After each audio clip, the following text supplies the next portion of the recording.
Hey guys, welcome back to our channel. So പുതിയൊരു വീഡിയോയിലേക്ക് എല്ലാവർക്കും സ്വാഗതം. സോ ഫസ്റ്റ് ഓഫ് ഓൾ എല്ലാവരും സുഖമായിട്ട് സേഫ് ആയിട്ട് ഇരിക്കുന്നു എന്ന് ഞാൻ വിചാരിക്കുന്നു. അപ്പോൾ നമ്മുടെ ഇന്നത്തെ റെസിപ്പി എന്ന് പറഞ്ഞു കഴിഞ്ഞാൽ ഒരുപാട് നാളായി ഞാൻ ആഗ്രഹിക്കുന്നത് ചെയ്യണം, നിങ്ങളായിട്ട് ജസ്റ്റ് ഒന്ന് ഷെയർ ചെയ്യണമെന്ന്. പക്ഷേ ഇത്ര നാളായിട്ട് സാധിച്ചിട്ടില്ല. ഇന്നാണ് ഒടുവിൽ ഞാനത് ചെയ്തത്. വേറെ ഒന്നുമല്ല, നമ്മുടെ ഫ്രൂട്ട് കസ്റ്റാർഡാണ് കേട്ടോ ഗൈസ്. അപ്പോൾ നമ്മൾ അതിനുവേണ്ടി എടുത്ത ഇൻഗ്രീഡിയൻസും കാര്യങ്ങളൊക്കെയാണ് നിങ്ങളായിട്ട് ഷെയർ ചെയ്യാൻ പോകുന്നത്. അപ്പോൾ ഞാൻ എപ്പോഴും പറയണ പോലെ എൻ്റെ ചാനൽ ജസ്റ്റ് ഒന്ന് ആദ്യമായിട്ടാണ് കാണണമെങ്കിൽ ജസ്റ്റ് ഒന്ന് സബ്സ്ക്രൈബ് ചെയ്യുമ്പോൾ തൊട്ടടുത്തുള്ള ബെല്ലൈക്കണും കൂടെ ജസ്റ്റ് ഒന്ന് എനേബിൾ ചെയ്തിട്ടാലേ ഞാനിടുന്ന വീഡിയോൻ്റെ നോട്ടിഫിക്കേഷൻ നിങ്ങൾക്ക് അപ്ഡേറ്റ് ആയിട്ട് ലഭിക്കുള്ളൂ കേട്ടോ ഗൈസ്. അപ്പോൾ എല്ലാവരും വീഡിയോ സ്കിപ്പ് ചെയ്യാണ്ട് ഫുള്ള് കണ്ടാലേ ഡീറ്റെയിൽഡ് ആയിട്ട് എല്ലാം അറിയാൻ പറ്റുള്ളൂ കേട്ടോ. ഞാൻ എപ്പോഴും പറയണ പോലെ തന്നെ. അതുപോലെ തന്നെ എല്ലാവരും മാക്സിമം ഒരു ചെറിയ തോതിലൊക്കെ നമ്മളൊന്ന് സപ്പോർട്ട് ചെയ്യുക. അതുപോലെ തന്നെ വീഡിയോ ഫുള്ള് സ്കിപ്പ് ചെയ്യാണ്ടൊക്കെ കാണാൻ ശ്രമിക്കുക. ഓക്കെ, അപ്പോൾ അതിനുവേണ്ടി നമ്മളിവിടെ ഒരു പാൻ എടുത്ത് വെച്ചിട്ടുണ്ട് കേട്ടോ ഗൈസ്. അപ്പോൾ പാൻ നമ്മൾ ചൂടാക്കിയതിന് ശേഷം നമ്മൾ അതിനകത്തേക്ക് പാൽ ഒഴിച്ച് കൊടുക്കുന്നുണ്ട്. അപ്പോൾ ഞാനിവിടെ ഒരു 1/2 കപ്പ് പാലാണ് കേട്ടോ ഞാനിവിടെ എടുത്തേക്കുന്നത്. നിങ്ങളുടെ യൂസ് അനുസരിച്ച് നിങ്ങളുടെ ക്വാണ്ടിറ്റി അനുസരിച്ച് നിങ്ങൾക്ക് യൂസ് ചെയ്യാം കേട്ടോ ഗൈസ്. അപ്പോൾ കാരണം എന്താണെന്ന് വെച്ച് കഴിഞ്ഞാൽ ഞാനിതിപ്പോൾ ഫസ്റ്റ് ടൈം ആയത് കാരണം ജസ്റ്റ് ഇത്തിരി എടുത്തിട്ടുള്ളൂ, ഒരു ചെറിയ ക്വാണ്ടിറ്റിയിലാണ് ഞാൻ എടുത്തിട്ടുള്ളൂ. അപ്പോൾ നിങ്ങൾക്ക് ഒരുപാടുണ്ടെങ്കിൽ നിങ്ങൾക്ക് അത് ട്രൈ ചെയ്യാം കേട്ടോ. അപ്പോൾ ഞാനത് കഴിഞ്ഞിട്ട് പിന്നെ എടുത്തേക്കുന്നത് നമ്മുടെ കസ്റ്റർഡ് പൗഡറാണ് കേട്ടോ. കസ്റ്റർഡ് പൗഡർ ഞാൻ എടുത്തേക്കണ ഒരു വാനില ഫ്ലേവറിൻ്റെ കസ്റ്റർഡ് പൗഡറാണ് ഞാൻ എടുത്തേക്കണത്. അപ്പോൾ ഇതിൻ്റെ MRP എന്ന് പറയുന്നത് 40 റുപ്പീസാണ്. അപ്പോൾ നമുക്ക് എല്ലാ ഷോപ്പിലും അവൈലബിൾ ആണ്. അപ്പോൾ ഈ ഒരു പൗഡറാണ് ഞാൻ വാങ്ങിച്ചേക്കുന്നത്. വേറെ ബ്രാൻഡൊക്കെ ഉണ്ട് കേട്ടോ, എനിക്ക് കിട്ടിയത് ഇതാണ്. അപ്പോൾ അതിന് ശേഷം ഞാൻ ഒരു ബൗളിലേക്ക് ഒരു 2.5 ടീസ്പൂൺ കസ്റ്റർഡ് പൗഡർ ഞാൻ ഇതിനകത്തേക്ക് ആഡ് ചെയ്ത് കൊടുക്കുന്നുണ്ട് കേട്ടോ ഗൈസ്.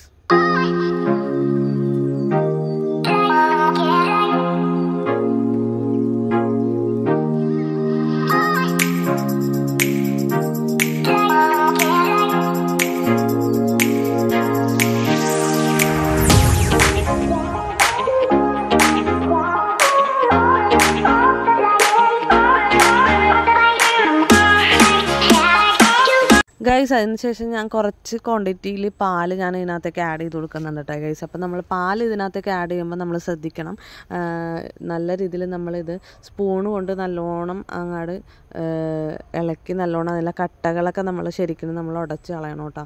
അപ്പോൾ ഞാൻ നല്ല രീതിയിൽ അത് ഉടച്ചുകൊണ്ടിരിക്കുന്നുണ്ട്. ഇത്തിരി പണിയായിരുന്നു. ഞാൻ അങ്ങനെ ഉടച്ചതിന് ശേഷം ഞാൻ ഇപ്പുറത്ത് വേറെ ക്വാണ്ടിറ്റിയിൽ ഞാൻ പാൽ വെച്ചിട്ടുണ്ട് കേട്ടോ ഗൈസ്. അപ്പോൾ അതിവിടെ തിളച്ചുകൊണ്ടിരിക്കുന്നുണ്ട്. അപ്പോൾ അതിനകത്തേക്ക് ഞാൻ ഓൾറെഡി ഞാൻ കട്ടയൊക്കെ കളഞ്ഞു വെച്ചാൽ ഈ നമ്മുടെ കസ്റ്റർഡ് ഞാൻ ഇതിനകത്തേക്ക് ആഡ് ചെയ്ത് കൊടുക്കുന്നുണ്ട് കേട്ടോ ഗൈസ്. എന്നിട്ട് അതിന് ശേഷം ഞാൻ വീണ്ടും അതൊന്ന് ഇളക്കി കൊടുക്കുന്നുണ്ട്.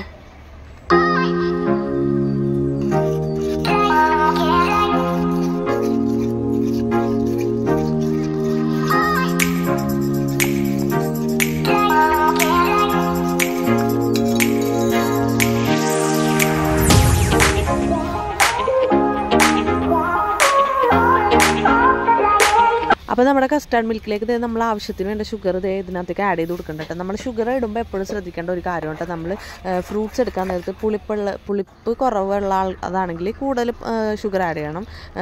അത് നമ്മുടെ ഫ്രൂട്ട്സിനെ ഡിപ്പെൻഡ് ആയിരിക്കും. അപ്പോൾ ഞാൻ എടുത്തേക്കുന്ന ഫ്രൂട്ട്സിന് അധികം പുളിപ്പൊന്നും ഇല്ലാത്ത കാരണം, മധുരം തന്നെ ആയത് കാരണം ഞാൻ അധികം ഷുഗർ ഇതിനകത്തേക്ക് ആഡ് ചെയ്ത് കൊടുക്കണം കേട്ടോ. അപ്പോൾ ഞാൻ ഈ ഒരു കസ്റ്റാർഡ് മിൽക്ക് ഞാൻ വേറൊരു ബൗളിലേക്ക് ഞാനിപ്പോൾ ആഡ് ചെയ്ത് കൊടുക്കുന്നുണ്ട് കേട്ടോ. അപ്പോൾ നമുക്ക് ഇനി ഇതെന്താ ചെയ്യേണ്ടതെന്ന് വെച്ച് കഴിഞ്ഞാൽ ഇതൊന്ന് ചൂടാറിയതിന് ശേഷം ചൂടേപ്പാടെ ഫ്രീസ് ചെയ്യാൻ പറ്റില്ല. അപ്പോൾ അത് കാരണം ചൂടാറാൻ വേണ്ടി ഞാൻ കുറച്ച് നേരം വെയിറ്റ് ചെയ്തിട്ടോ. അപ്പോൾ വെയിറ്റ് ചെയ്ത് കഴിഞ്ഞ് ചൂടാറിയതിന് ശേഷമാണ് ഞാനത് കൂൾ ചെയ്യാൻ വേണ്ടി ഫ്രിഡ്ജിലേക്ക് വെച്ചത്. അപ്പോൾ നമ്മൾ കുറച്ച് നേരം ആ ചൂട് ഭയങ്കര ചൂടിൽ നമുക്ക് കയറ്റാൻ പറ്റത്തില്ല. അത് കാരണം നമ്മളത് ശ്രദ്ധിക്കണം കേട്ടോ.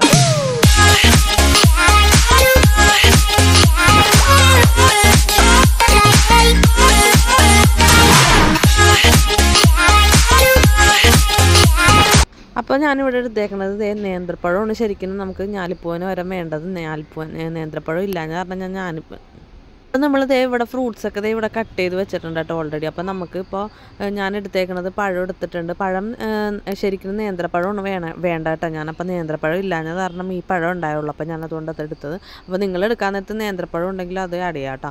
അതിന് ഞാൻ മുന്തിരി എടുത്തിട്ടുണ്ട്, പിന്നെ പൈനാപ്പിൾ എടുത്തിട്ടുണ്ട്, പിന്നെ നമ്മുടെ ആപ്പിൾ എടുത്തിട്ടുണ്ട് കേട്ടോ. അപ്പോൾ അങ്ങനെ നമ്മൾ ഓരോരോ ഫ്രൂട്ട്സുകളും നമ്മൾ ഇതിനകത്തേക്ക് ആഡ് ചെയ്ത് കൊടുക്കുന്നുണ്ട് കേട്ടോ.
അപ്പോൾ നമ്മുടെ ഫ്രൂട്ട് കസ്റ്റർഡൊക്കെ ഇത് സെറ്റായിട്ടുണ്ട്. ഞാൻ നല്ലോണം മിക്സ് ചെയ്തിട്ട് ഇത് നല്ല പരുവായിട്ടുണ്ട്. അപ്പോൾ ഞാൻ ഇതിൻ്റെ ഇടയ്ക്ക് അണ്ടിപ്പരിപ്പും കുറച്ച് ബദാമും ഇതിനകത്ത് ആഡ് ചെയ്തിരുന്നിട്ട് ഗൈസ്. അപ്പോൾ എനിക്ക് വീഡിയോ എടുക്കാൻ പറ്റില്ലായിരുന്നു, ഞാൻ പെട്ടെന്ന് മറന്നു പോയായിരുന്നു. അപ്പോൾ നമ്മുടെ വീഡിയോ ഇന്നത്തേക്ക് വൈൻഡപ്പ് ചെയ്യാൻ സമയത്തുണ്ട്. എല്ലാവരും എളുപ്പത്തിൽ വീട്ടിൽ ട്രൈ ചെയ്യാവുന്ന വൺ ഓഫ് ദി ബെസ്റ്റ് റെസിപ്പിയാണത്. അപ്പോൾ anyway thank you for watching my video. അടുത്ത വീഡിയോ വരും വരെ ലവ് യു ആൻഡ് ബൈ.